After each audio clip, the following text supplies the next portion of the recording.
So I was walking down the aisle of my local Blockbuster, and under the fail section, I noticed a copy of The Scorpion King 2, Rise of a Warrior. So, like an idiot, I pick it up without knowing the sheer mediocrity this film was built upon. I mean, if you looked up failure in the dictionary, you'd find this movie. Right, so what's wrong with this atomic turd of a film? Well, first of all, it's a prequel. Yeah, a prequel. But don't feel bad, it's hard to miss with such an appropriately named title.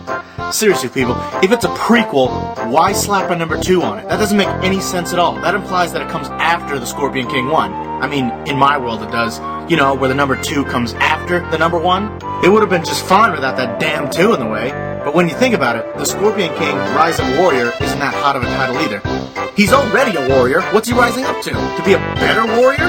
Wait a minute, he's not even king yet. The real title should have been The Scorpion Warrior, Rise of a King.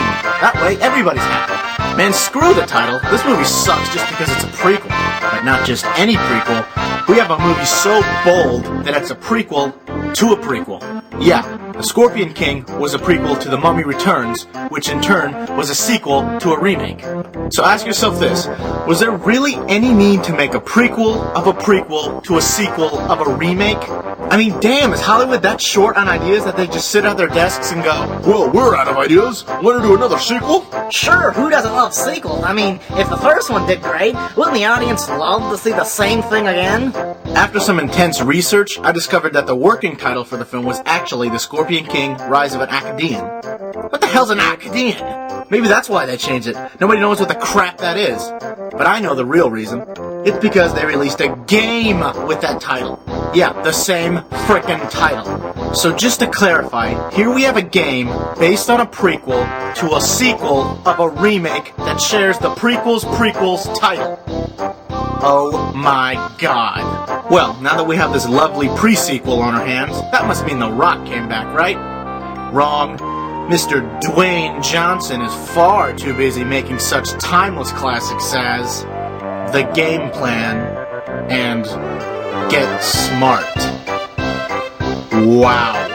No wonder he didn't come back. He'd much rather make crappier movies than The Scorpion King. So who do we have to replace the greatest actor in the world? A Power Ranger. That's right, a frickin' Power Ranger.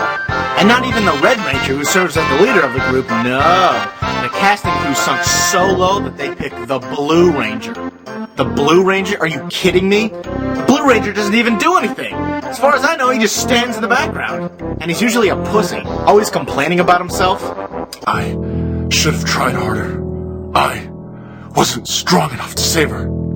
If only I had the power to... Dude, shut up!